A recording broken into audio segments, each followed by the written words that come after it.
Hi friends, ఈరోజు మా హాస్టల్లో అయితే పన్నీర్ కర్రీ చేస్తున్నాం. దానికి ముందుగా పన్నీర్ మంచిగా చిన్న చిన్నగా ముక్కలుగా కట్ చేసుకొని పక్కన పెట్టుకోవాలి.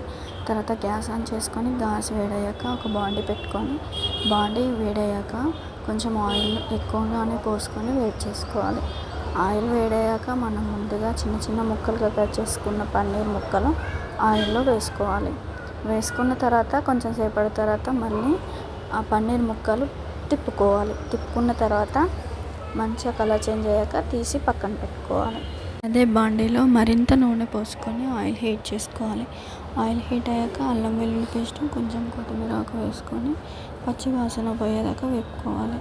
ఇలా వేపుకున్న తర్వాత మనం ముందుగా చేసి పెట్టుకున్న ఆనియన్స్ ముక్కలు కూడా వేసుకొని మంచిగా కలుపుకొని మూత పెట్టుకోవాలి. మూత పెట్టుకున్నాక ఒక 10 to 15 minutes మంచిగా ఆయిల్లోనే ఉడకనివ్వాలి. ఈ ప్రాసెస్ అంతా లో ఫ్లేమ్లోనే ఉండాలి.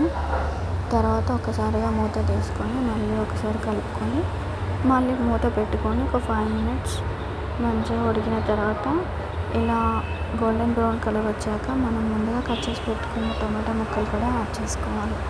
ఇవన్నీ మంచిగా కలుపుకొని మూత పెట్టుకొని ఒక 20 minutes ఉడికిన తర్వాత కావాల్సినంత సాల్ట్ కూడా యాడ్ చేసుకోవాలి.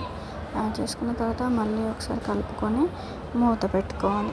కొంచెం వాటర్ అంతా ఇంకాక పసుపు అలానే రుచికి తగ్గ కారపొడి వేసుకొని మంచిగా కలుపుకోవాలి. కలుపుకున్న తర్వాత కాసేపటికి అల్లం వెల్లుల్లి పేస్ట్ వేసుకోవాలి.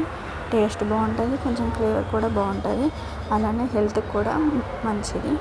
సో అల్లం వెల్లుల్లి పేస్ట్ వేసుకున్నాక కొంచెం మసాలా కూడా యాడ్ చేసుకోవాలి. యాడ్ చేసుకొని మంచిగా కలుపుకోవాలి. సో ఆల్మోస్ట్ ఇంకా అడుగంటుతుంది కాబట్టి మసాలా వేసుకొని కొన్ని వాటర్ కూడా యాడ్ చేసుకోవాలి. యాడ్ చేసుకున్న 2 minutes తర్వాత కొంచెం కొత్తిమీర ఆకు వేసుకోవాలి. కొత్తిమీర ఆకు వేసుకున్న తర్వాత మంచిగా కలుపుకోవాలి. ఇలా కొంచెం పైన ఆయిల్ తేలాక మంచిగా కలుపుకొని తర్వాత మనం ముందుగా ఆయిల్లో వేయింపుకున్న పన్నీర్ ముక్కలన్నీ వేసుకోవాలి. ఇలా వేసుకున్న తర్వాత తొందరనే కలపకుండా మెల్లిగా స్లోగా అంతా కలిసేలాగా కలుపుకోవాలి. అంతే. తర్వాత లాస్ట్లో కొంచెం కొత్తిమీర ఆకు వేసుకొని దించుకోవడమే. టేస్ట్ మాత్రం బాగుంది, మీరు కూడా ట్రై చేయండి. మరిన్ని వీడియోస్ కోసం నా ఛానల్ని సబ్స్క్రైబ్ చేసి like and comment and share చేయండి.